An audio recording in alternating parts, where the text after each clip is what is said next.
So unfortunately, it is still raining quite a bit. I don't know if you can see. But yeah, from the last video it's still raining, but luckily being under this bridge at least, that is 100% dry, although of course I'll only leave it at some point. But nonetheless, I thought that I could just quickly do the video now, rather than having to go back home and then come out and do it later when it's not raining. Again, it's unfortunate, but it's simply just easier. But yeah, I just started and finished Flowers from Algernon yesterday, and as I said in my vlog, I don't know if I can necessarily call it my favourite book, having just read it, and it does have big contenders like The Sea Wolf by Jack London, but nonetheless it was extremely striking. Throughout the entirety of it, I was just completely gripped by the plot, the characters, the kind of progression of the story. And as I said in the last video, there was kind of a conflict of, on one hand, I wanted to kind of skip it ahead. I wanted to go forward and just to see what happens. But that isn't to say that it was necessarily slow. I really liked the pace and I thought the pacing was good. Again, the rain is really bad. So while I wanted to skip ahead, it wasn't necessarily because I thought the pacing was too slow or I was bored. It really was just contradictory that I was so gripped by it, I was so interested in it. I wanted to keep on going, but I wanted it to go forward.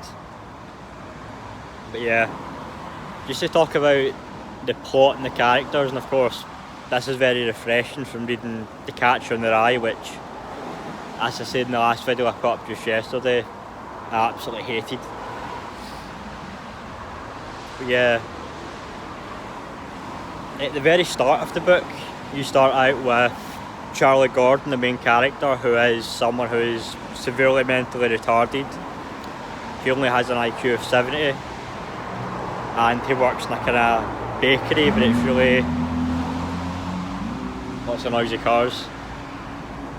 But it's really kind of a charity position. Of course, being as kind of slow as he is, as disabled as he is, he's hardly the best person for the job. But nonetheless, his uncle was friends with the person who owned the business, and he got him a job for life. He also attends a school for the mentally retarded, and one of the really redeeming aspects about the character at this point, because I shall discover later, kind of metaphorically and somewhat literally, there are two Charlie Gordons. So in terms of this Charlie Gordon, one of his most redeeming traits is, nonetheless, despite the fact that he's stupid, he learned how to read in his late 20s. He does have this extreme curiosity about the world, an extreme thirst for knowledge. He wants to learn, he wants to read, he wants to become smarter, to become better, purely for the sake of learning more, but also so he can be like his friends, people around him, and because he believes that becoming smarter will make more people like him, he'll have more friends. And then there's just the generally positive, carefree attitude. He does kind of fall into the cliche of the mentally retarded person being stupid, but nonetheless kind of the happiest guy you could meet, the most positive guy you could meet. He's extremely friendly to everyone, he always has a smile. And while it is somewhat cliched, it is done in an extremely endearing way. The character at this stage is very, very endearing. But nonetheless, he comes across a group of scientists who offer a kind of experimental treatment for him, which would increase his IQ, would make him more smart. A treatment that they'd previously tested on a mouse that worked. And the book is really about him getting this treatment and slowly but gradually becoming smarter, going from someone who is very mentally disabled to someone who is a kind of super genius, like the most intelligent person in the world, the smartest person in the world. He learns 20 languages, he learns so many different subjects, so many different scientific fields. He reads hundreds of books in the matter of just months as he's slowly becoming smarter. And the rain's died down a bit, so I'll go to the next bridge. probably the best bit about this book is the way that the character's portrayed, and the way that his kind of slowness, his mental illness is portrayed in terms of him being stupid basically, but then slowly becoming smarter. Both on a kind of subtle level, but on a very explicit level. It's very satisfying to see the progress. As you see that he slowly begins to pick up more punctuation, that his words become bigger, his vocabulary becomes better, his grammar, which is kind of laughable and mawkish at the beginning, being on the level of like a 5-year-old, slowly begins to advance. The kind of things he talks about, again, it's just really interesting. And it's done in such a way where it's so slow and it's so subtle. And this is something the scientists continue to tell him, that the process will be so slow that you won't even realise that it's happening to you.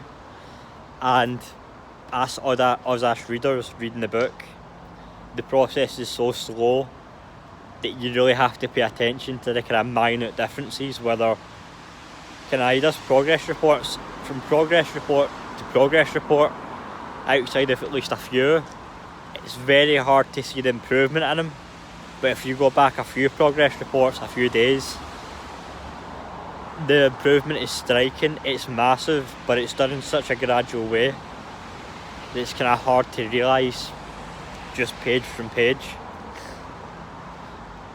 Another side effect of him becoming smarter is that he naturally remembers more, he picks up on more, he kind of realises the world around him, he realises that, and this is where I think he's a likeable character throughout the whole book, but he loses the cliche, he starts to very slowly lose the stereotype of being the upbeat, always happy, mentally retarded person, as he realises that his friends who had once laughed with him, joked with him, had a carry on with him, were really laughing at him, were really mocking him, were making fun of him. And of course, as he becomes more intelligent and he realises this, it becomes more and more painful for him. And he also begins to have kind of glimpses which become increasingly more vivid of memories from his past, which is almost like a subplot, like a B-plot to the overall story, which ties in with it as he meets up with his father and later his mother and his sister later on in the book. It's just, again, as he becomes slowly more intelligent, you're kind of taking the journey with him of looking back on past memories, which at first are very vague, very fuzzy, but you can tell that there's something deep there.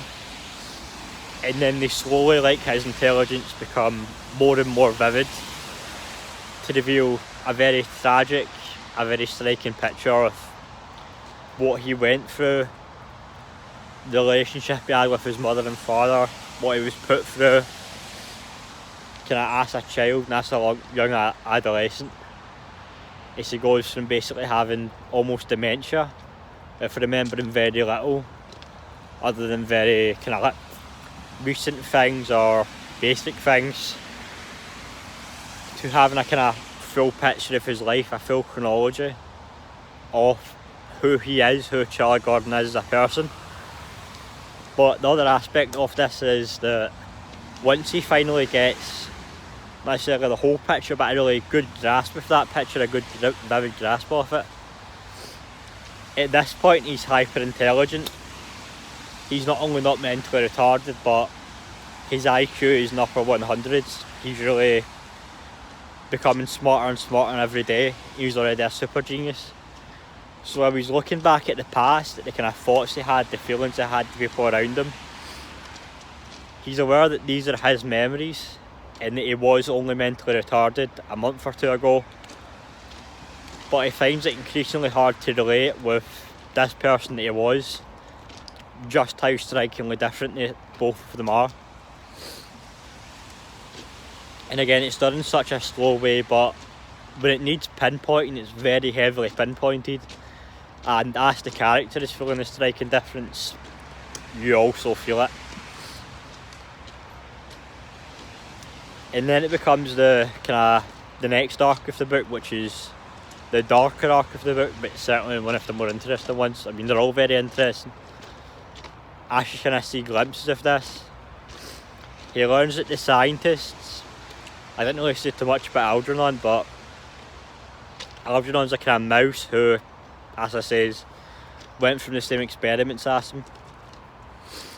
And increasingly Algernon, who took the experiment before him, becoming more neurotic, more kind of schizophrenic, and is very slowly but surely losing intellect that he once had. So when it comes to kind of the mouse mazes, the tests he'd put him in that no normal mouse could do, he does them sometimes he doesn't do them. Sometimes he reacts violently, he bangs himself against the walls, and eventually over time the actual complexity of the mazes that he can do becomes less and less. And it's this time that Charlie really begins to question whether the mouse is just a fluke or the same thing will happen to him. And of course it does. As increasingly through the book, he becomes more neurotic, he becomes more violent, more schizophrenic. You kind of feel his mind breaking down, not just intellectually but psychologically, emotionally. It becomes too overwhelming for him, all the feelings he's had, all the memories he's had, and he begins to lapse back into the old Charlie, especially as he kind of drinks increasingly. And he really describes himself as two people when he says that while he is one Charlie, he feels like the other Charlie is constantly watching him, not necessarily trying to fight him or try to take control, but is there in the background. He feels like he constantly has this person of this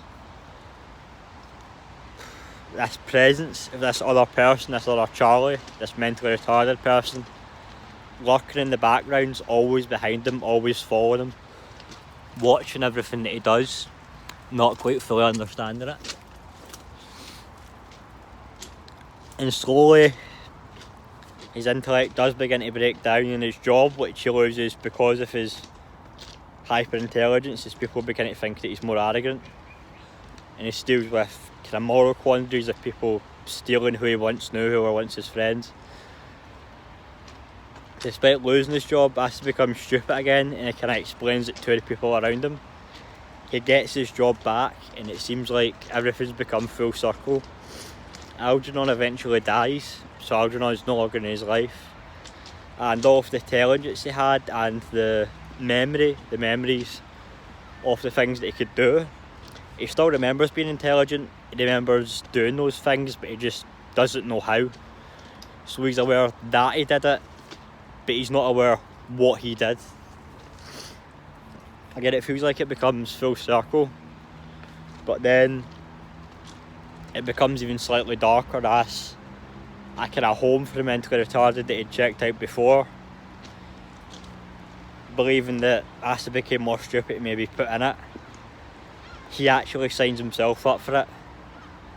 He feels, even though despite his low intelligence, too self-conscious to go back to his whole job. He feels like too much of a burden, and that he'd really just be better in this home.